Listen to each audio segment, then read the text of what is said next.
Assalamualaikum warahmatullahi wabarakatuh. Ya, semangat pagi pada rekan-rekan semua. Di kesempatan ini saya akan mempresentasikan terkait supply chain diversification. Nah, supply chain diversification sendiri ini saya ambil dari Logistic Trend Radar 7.0, yaitu apa sih di supply chain diversification itu, ya salah satu tren kunci masa depan supply chain dan salah satu strategi yang banyak diadopsi oleh perusahaan global ya untuk memperkuat ketahanan supply chain mereka begitu. Nah, di kesempatan kali ini ada 6 hal ya, yang akan saya bahas dari deskripsi topik sampai dengan kesimpulan gitu. Nah, supply chain diversification sendiri adalah strategi ya, strategi untuk menyebarkan risiko dan meningkatkan fleksibilitas gitu.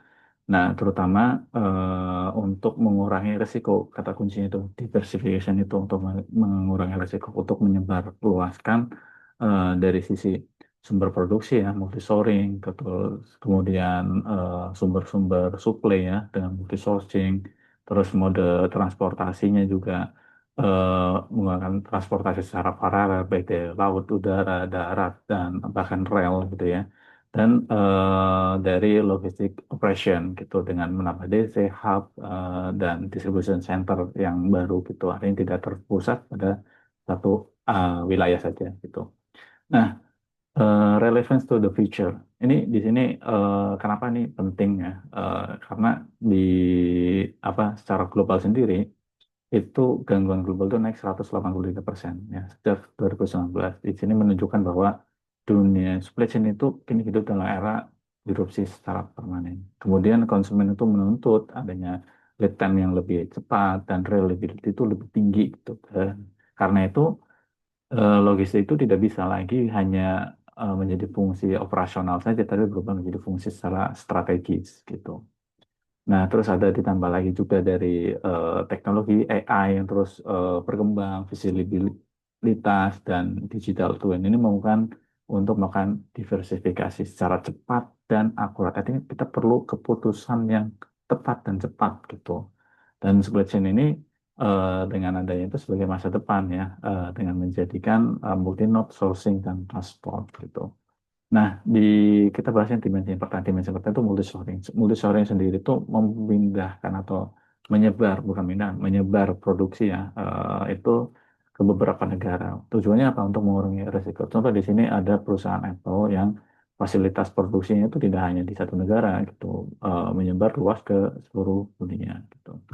Nah, yang kedua di multi sourcing. Di multi sourcing ini artinya apa? Tidak hanya berfokus pada satu supplier gitu, tapi menambah lebih banyak pemasok untuk produk yang sama gitu.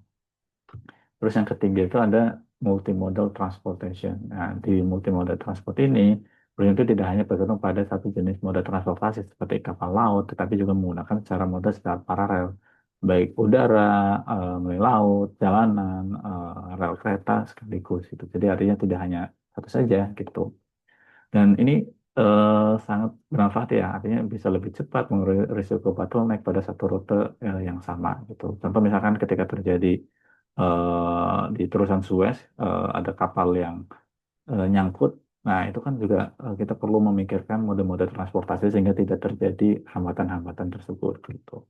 Nah, yang keempat, logistic operation diversification. Nah, di sini artinya apa? Menambah warehouse hub di regional. Nah, ketika di satu area atau wilayah gudang yang terpusat itu mengalami disrupsi atau gangguan, maka suplai akan terhambat. Tapi beda cerita kalau misalkan kita menyebarkan ke wilayah-wilayah lain. Kalau misalnya di Jakarta ada, Surabaya ada, Semarang ada, dan kota-kota lainnya ada. Artinya ketika satu wilayah mengalami gangguan, tidak bisa disuplai dari wilayah lain gitu. Artinya tidak terpusat dari satu area saja.